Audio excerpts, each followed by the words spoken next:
There are so many astounding miracles that happen in this world all around us, and a lot of us take it for granted.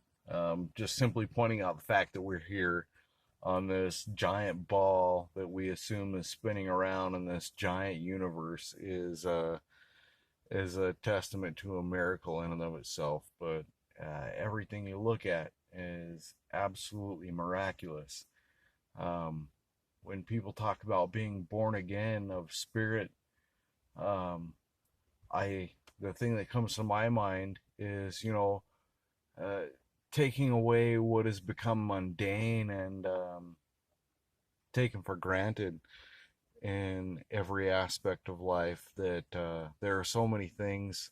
I do bonsai, and practicing bonsai has showed me how amazing plant life is.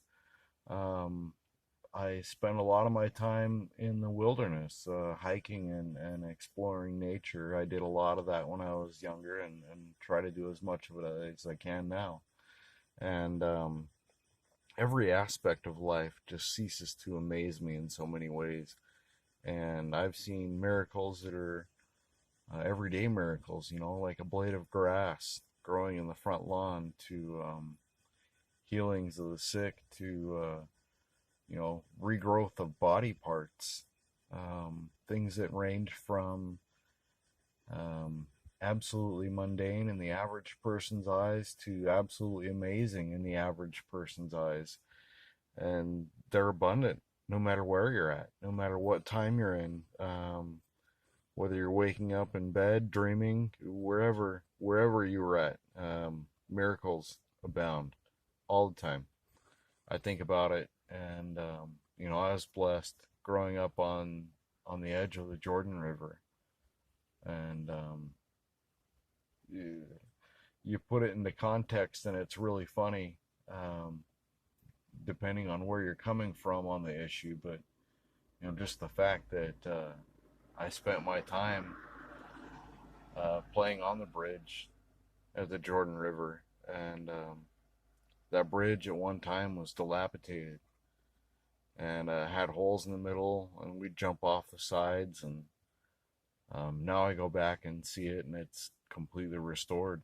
It's a whole new entity. It's part of a pathway, a walkway, um, and it's absolutely amazing to see something that simple so transformed my life as a child that I always thought would have holes in the middle of it. We'd always be able to see down the water, just walking across a bridge or tiptoeing across the beams, basically balance beaming across the water, or balance beaming across the water on the water pipe that crossed right next to the bridge, or jumping off the bridge into the waters.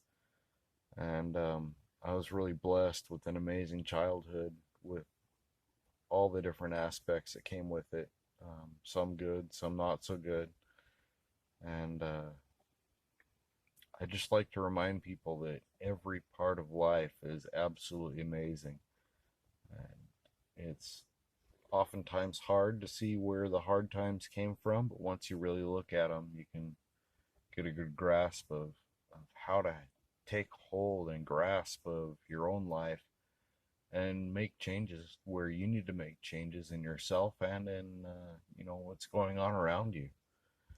And if you don't like it, say something about it. If it's not working out, say something about it. If saying something about it isn't working out, do something about it.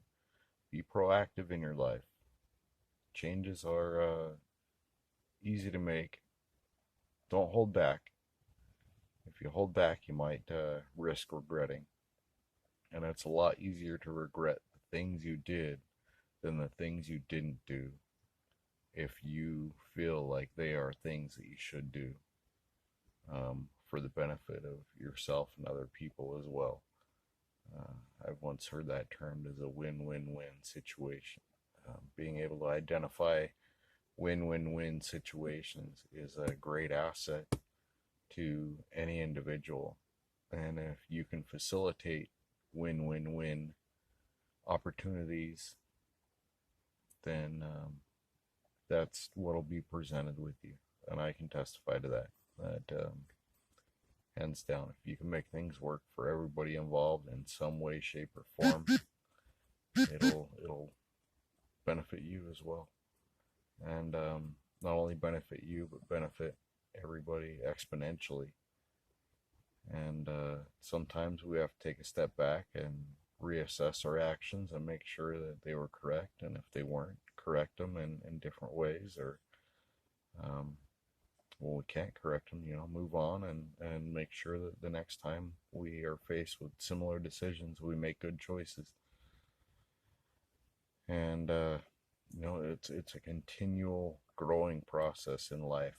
And like I said, there are so many miracles to experience in this life that it's just not worth missing out on. Cheers.